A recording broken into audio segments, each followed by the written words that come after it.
Bonjour, bonjour mes chers amis. Vous êtes là, moi aussi, et nous sommes là pour de nouveau parler de la découverte du cœur du Père.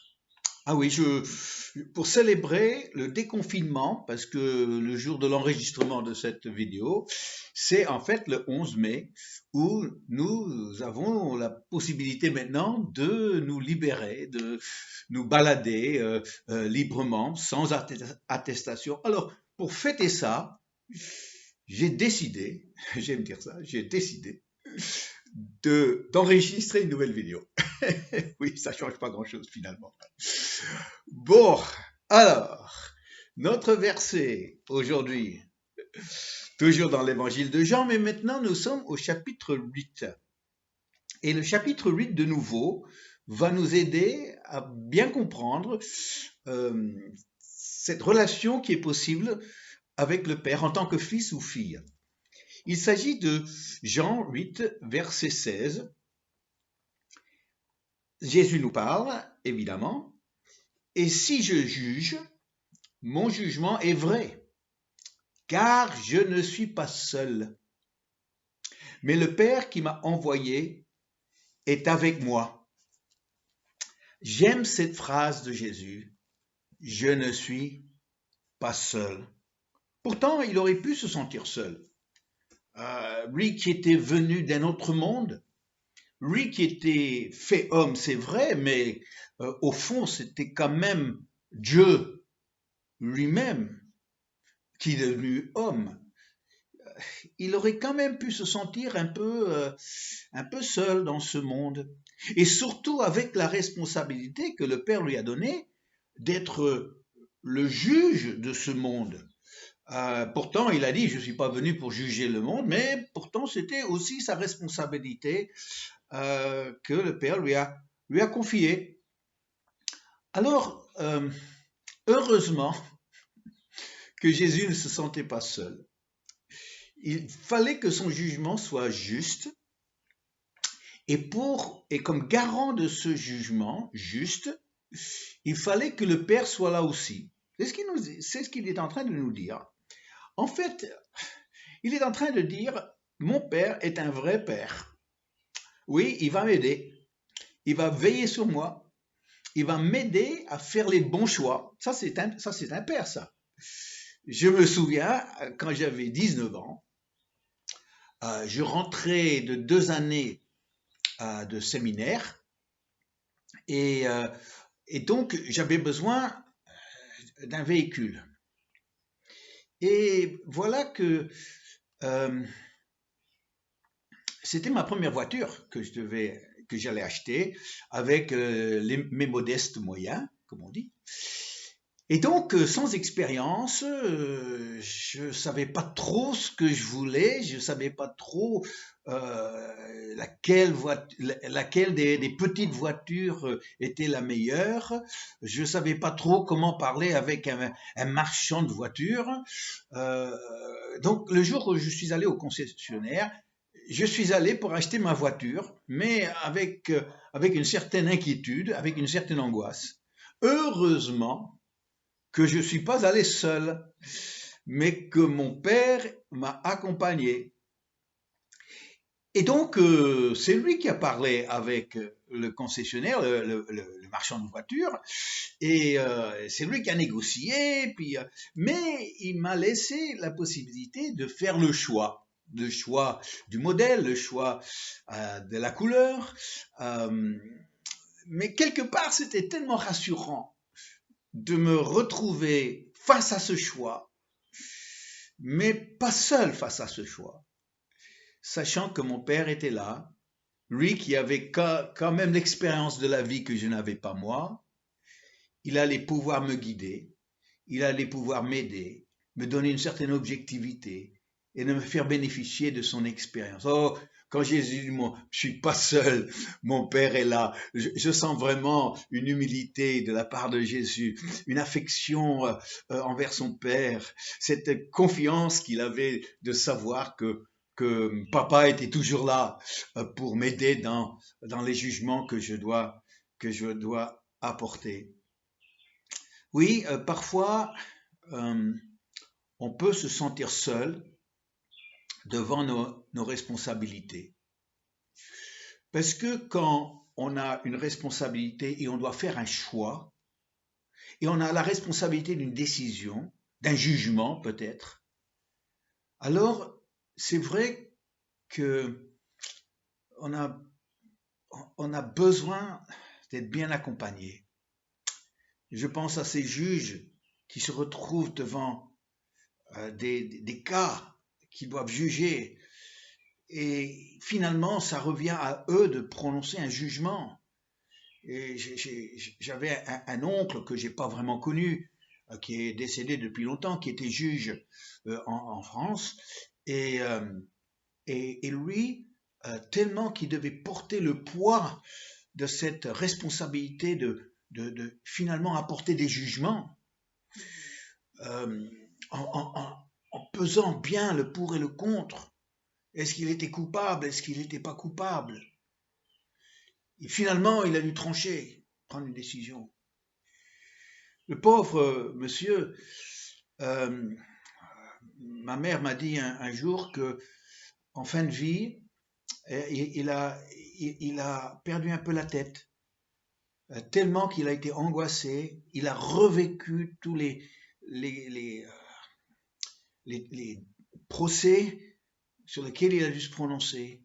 Il les a repassés dans sa tête en s'inquiétant d'avoir fait un mauvais jugement, parce que il s'est retrouvé seul avec le stress de devoir juger. Jésus n'a pas connu ça, parce que le Père était là.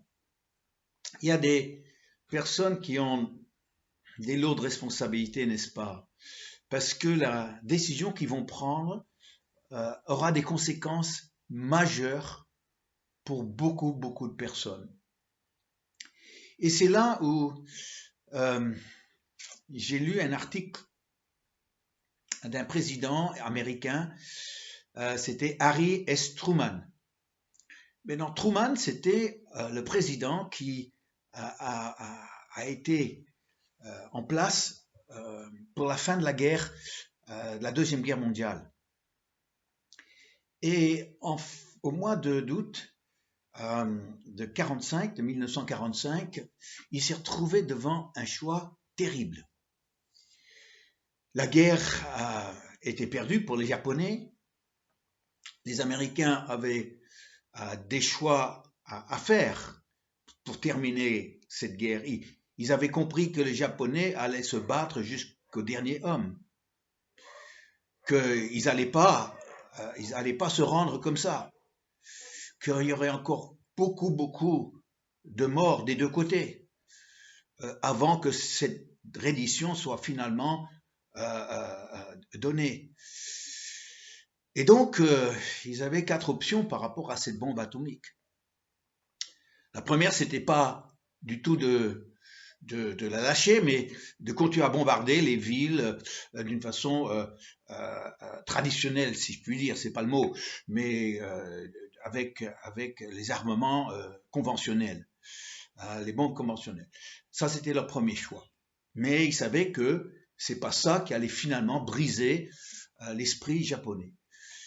Deuxième option, c'était d'envahir le Japon.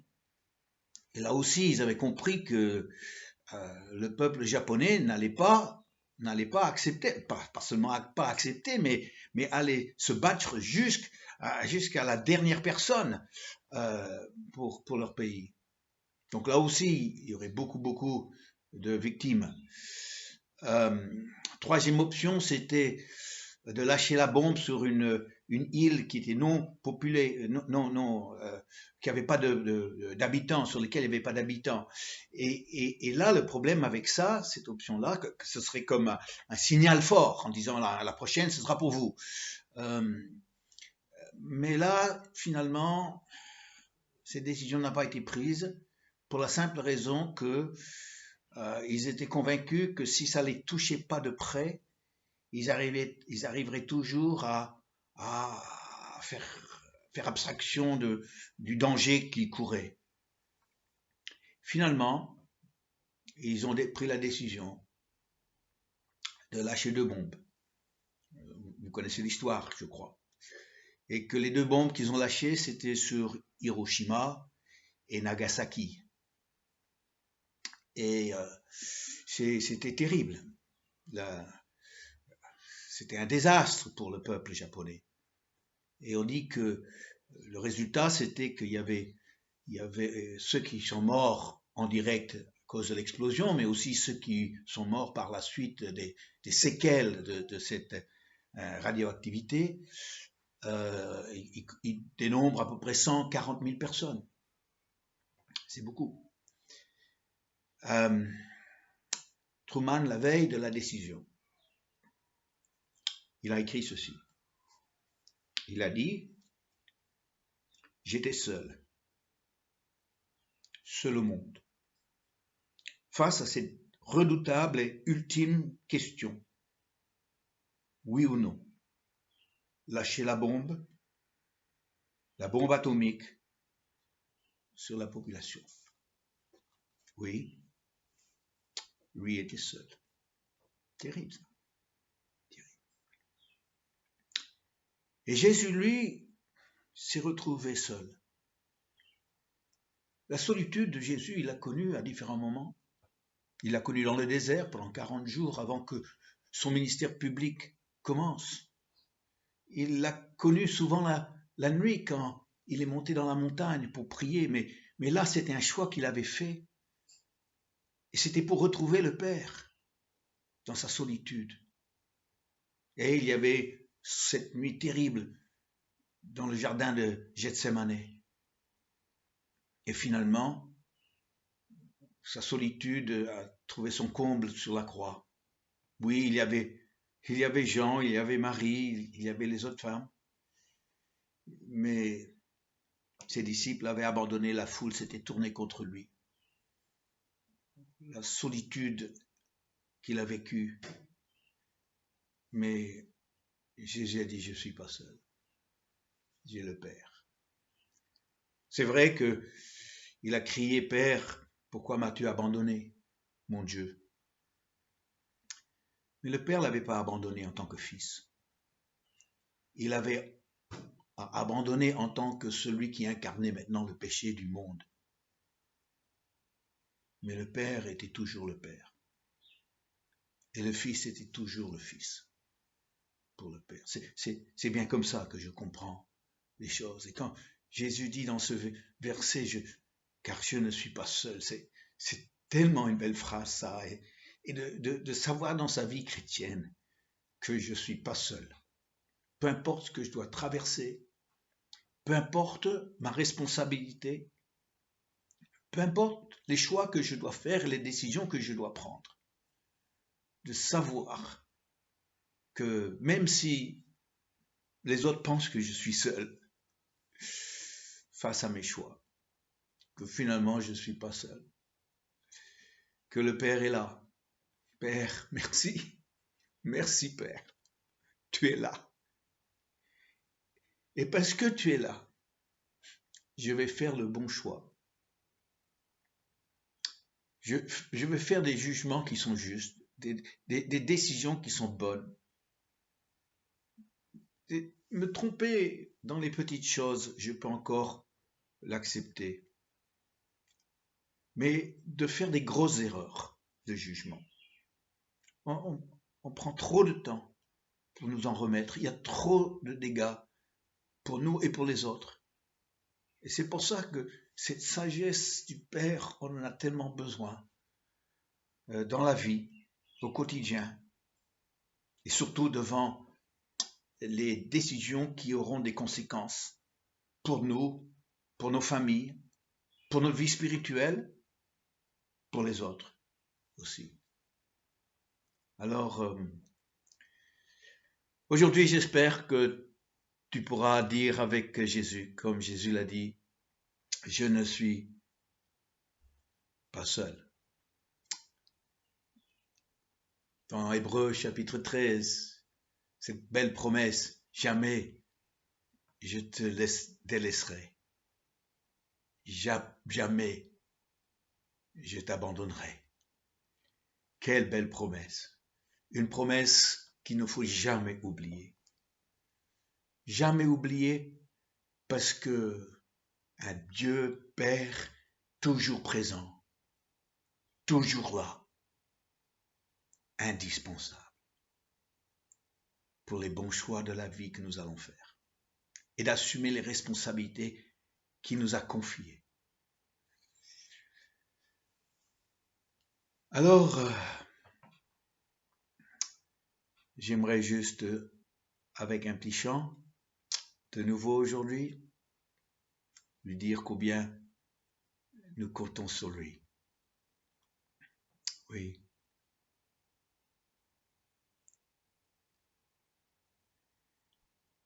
Ô mon Père, reçois toute ma reconnaissance. Ô mon Père, tu m'émerveilles par ta présence, par ta main puissante et ton amour si grand, combien tu comptes pour moi, ô mon Père.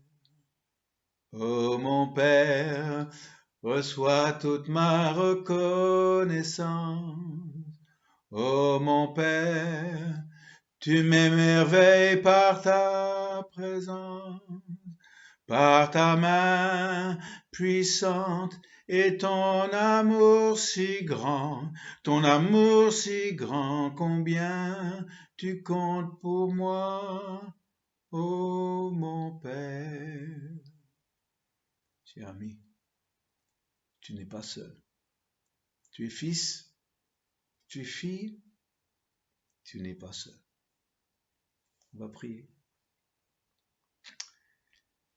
Père, combien cette simple phrase de Jésus, je ne suis pas seul, est tellement belle.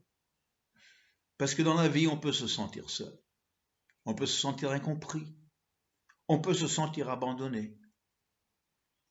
On peut se sentir devant des décisions avec des responsabilités que les gens n'ont pas. On peut se sentir seul. Mais Père, rappelle-nous de cette phrase, je ne suis pas seul. C'est une réalité aujourd'hui. Tu es toujours là, tu es toujours avec nous. Et c'est ta présence avec nous qui assure les bons choix, les bonnes décisions. Alors Père, aujourd'hui, nous avons besoin de ta sagesse. Tu nous invites à te demander si on a besoin de sagesse. Eh bien, on a besoin de sagesse, Père.